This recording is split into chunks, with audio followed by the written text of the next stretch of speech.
The world here begins and ends with white. It is a silence so profound, so complete, that you can almost hear the turning of the earth itself. We stand on the edge of a vast frozen continent, a place where human footprints are merely temporary whispers on an immense, ageless canvas.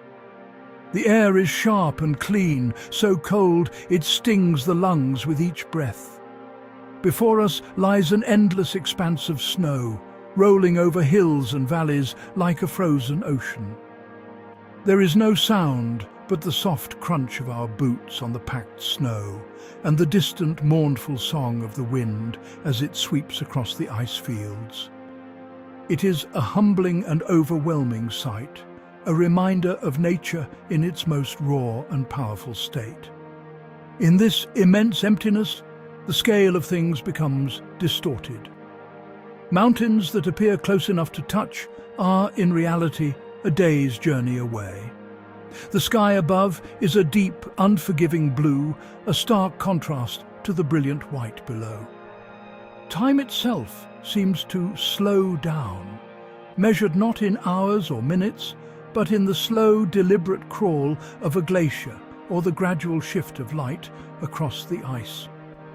One feels incredibly small here, a fleeting presence in a landscape that has existed for millennia and will continue to exist long after we are gone.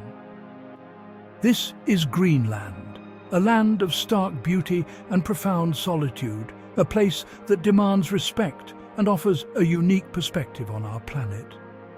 The silence is not empty. It is filled with a quiet energy, a latent power that one can feel in the very air. It speaks of ancient geological forces, of ice sheets thousands of feet thick, grinding slowly towards the sea.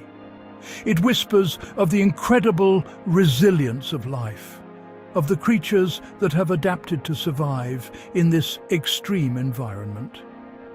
To stand here is to be stripped of all the noise and distractions of the modern world. There is only the wind, the ice, and the immense quiet presence of the land itself. It is a place that forces one to look inward, to confront the fundamental truths of existence. This is a world that operates on a different timescale, one governed by the seasons and the slow, inexorable march of ice. The sun hangs low on the horizon, casting long, ethereal shadows that dance across the snow. The cold is a constant companion, a physical presence that shapes every aspect of life. Yet, within this seemingly barren landscape, there is a subtle and powerful beauty. The play of light on the ice crystals, the delicate patterns etched by the wind on the snow, the deep, resonant silence. It all combines to create an experience that is at once awe-inspiring and deeply moving. It is a journey into the heart of the wild. If you enjoyed this journey into Greenland's untouched wilderness, make sure to subscribe to our channel for more breathtaking explorations and stories from the world's most remote places. Join us as we continue to discover the extraordinary. The coastline of Greenland is a dramatic and ever-changing frontier where the land meets the sea in a spectacular display of natural artistry. Here, colossal icebergs carved from the island's mighty glaciers drift silently in the dark, frigid waters. Each one is a unique sculpture, carved by the forces of nature into fantastic shapes and sizes. Some are as large as city blocks, their peaks soaring hundreds of feet into the air. Their surfaces are a dazzling mosaic of white and brilliant blue, the compressed ancient ice glowing with an inner light. They move with a slow, majestic grace, their immense weight displacing the water around them with an almost imperceptible ripple. These frozen giants are not static monuments. They are alive. They groan and crack, their internal stresses releasing with deep, resonant booms that echo for miles across the water. Sometimes a massive chunk will break away and crash into the sea, sending waves surging towards the shore. It is a powerful and unpredictable spectacle, a constant reminder of the dynamic forces at play in this polar realm. The local people know to respect these icebergs, giving them a wide berth, for they are as dangerous as they are beautiful. Their journey is a slow one, from the heart of the ice sheet to their eventual melting in the vastness of the Atlantic Ocean. Wildlife here moves with the same deliberate, unhurried pace as the ice. A polar bear, the undisputed king of this domain, patrols the edge of the sea ice, its white coat providing perfect camouflage against the snow. Its movements are patient and methodical, driven by the ancient instinct to hunt. Seals bask on floating ice floes, their dark bodies stark against the white, ever watchful for the silent approach of a predator. In the water, the ghostly white form of a beluga whale might surface for a moment, its breath hanging in the frigid air like a puff of smoke before it disappears back into the depths. Life is a slow, patient dance of survival. The elements themselves are a powerful force, shaping the landscape and the lives of all who inhabit it. The wind can howl for days, whipping the snow into a blinding blizzard that reduces visibility to zero. The cold is a relentless presence, a physical barrier that must be constantly negotiated. Yet, there are moments of sublime beauty. When the sun hangs low in the sky during the long polar twilight, it bathes the entire landscape in a soft, ethereal glow of pink and gold. The northern lights, the aurora borealis, dance across the winter sky in shimmering curtains of green and purple, a celestial spectacle of breathtaking beauty. In this land of ice and snow, human life has found a way not just to survive, but to thrive. The people of Greenland, the Inuit, have a connection to this environment that is thousands of years old. Their resilience is etched into their faces, a testament to generations of ancestors who learned to read the subtle language of the ice and the sky. They live in small, colourful settlements that cling to the rocky coastline, their brightly painted houses a cheerful defiance against the monochrome landscape. These communities are isolated, often accessible only by boat or helicopter, yet they are bound together by a powerful sense of community and shared experience. Life here is governed by the seasons. The long, dark winters are a time for storytelling, for mending tools, and for strengthening the bonds of family and community. The return of the sun in spring is a time of celebration, a signal that the hunting and fishing season can begin in earnest. The people's knowledge of their environment is encyclopedic, passed down through generations. They know the patterns of the sea ice, the migratory routes of the animals, and the places where the best fish can be found. This traditional knowledge is not just a matter of culture, it is a matter of survival. It allows them to navigate a world that would be impossibly hostile to an outsider. Their connection to the land is profound and deeply spiritual. The mountains, the sea, the animals, they are all part of a living, breathing world that must be treated with respect. Hunters do not see themselves as masters of the natural world, but as participants in it. They give thanks for the animals that give their lives so that the community may eat. This deep reverence for nature is a cornerstone of their culture, a philosophy born from a life of intimate dependence on the environment. It is a relationship built on reciprocity, a give and take between humanity and the wild. In these small, tight-knit communities, people rely on each other.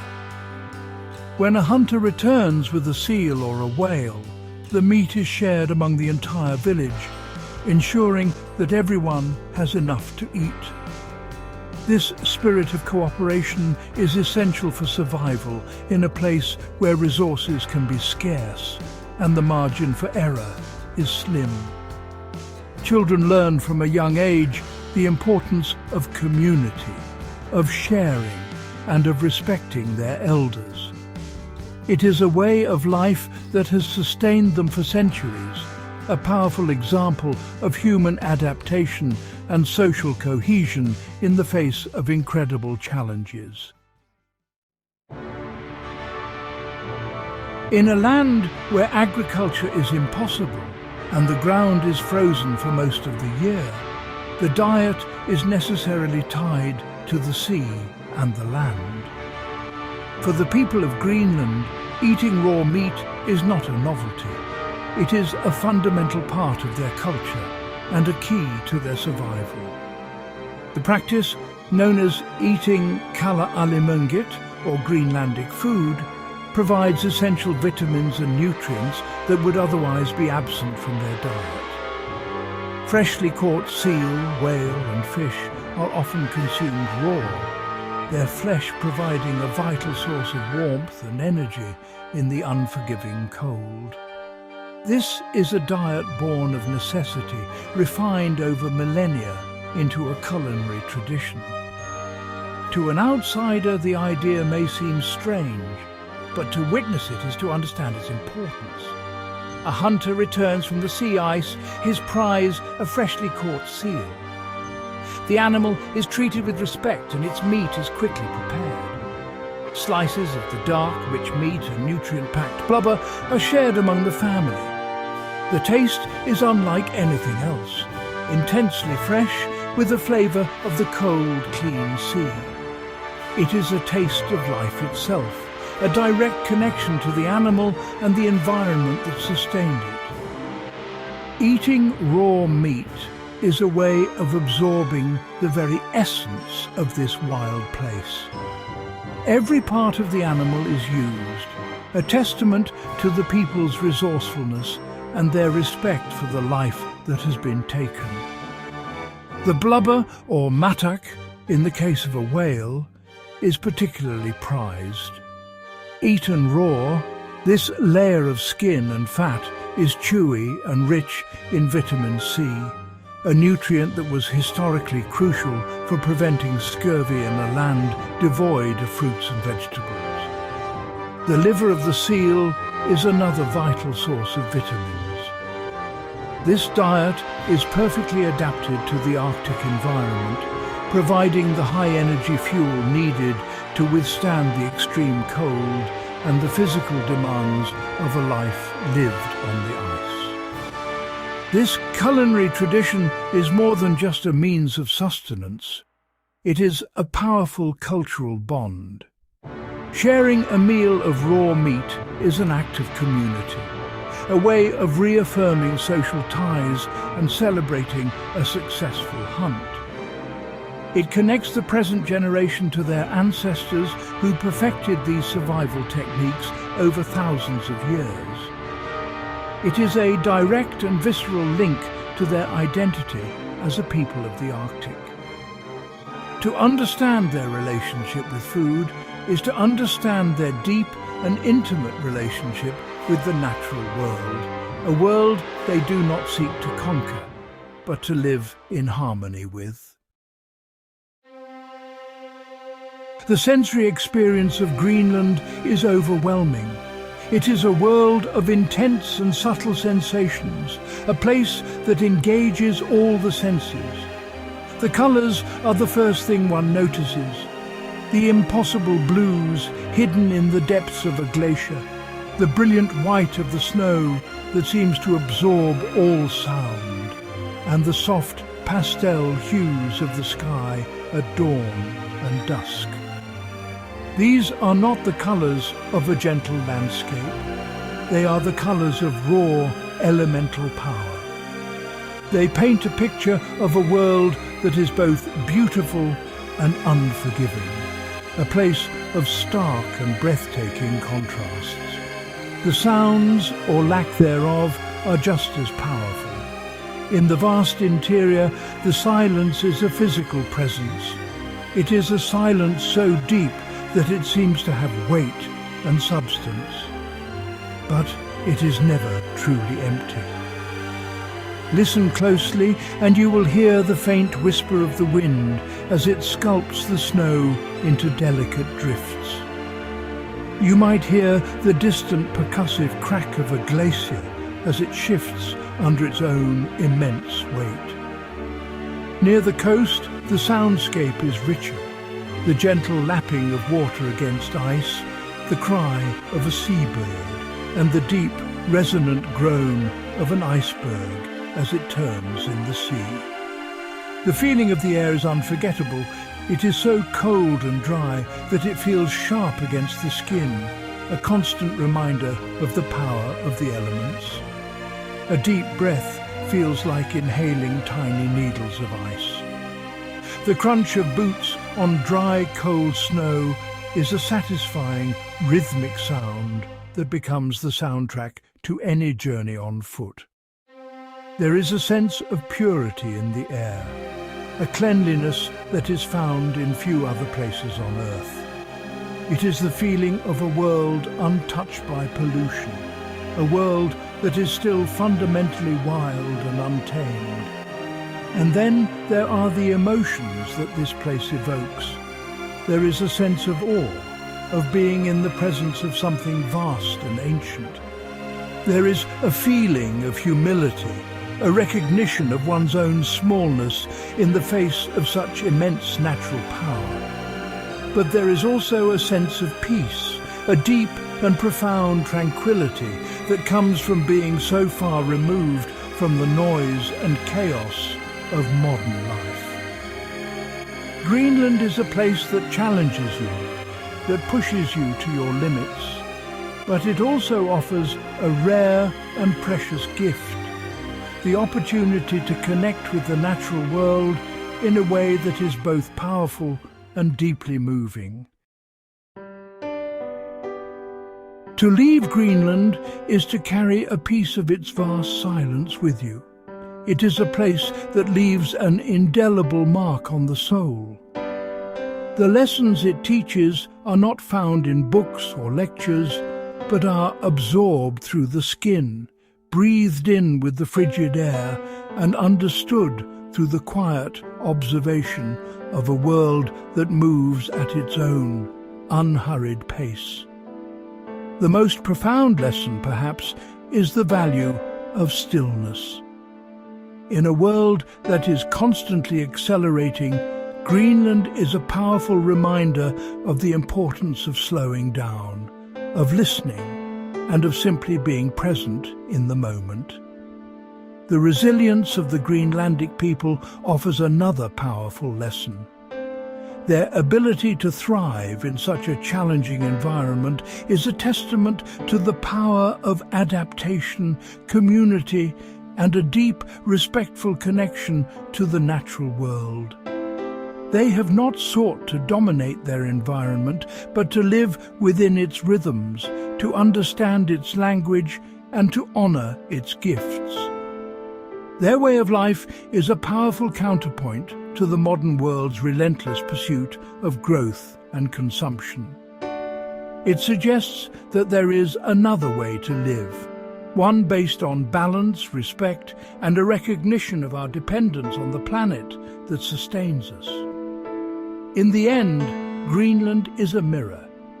It reflects back at us the fundamental truths of our existence. It shows us our vulnerability in the face of nature's power, but also our incredible capacity for resilience and adaptation. It forces us to confront our relationship with the natural world and to question the values that guide our own lives. The stark beauty of the ice, the quiet strength of the people, the deep, resonant silence. It all combines to create an experience that is both humbling and inspiring. It is a journey to the edge of the world, but also a journey into the heart of what it means to be human. The future of this incredible island, like its glaciers, is in motion, but the wisdom it holds is timeless. It is the wisdom of the ice, of the wind, and of a people who have learned to listen to the whispers of the wild. It is a land that teaches us that survival is not just about strength, but about respect.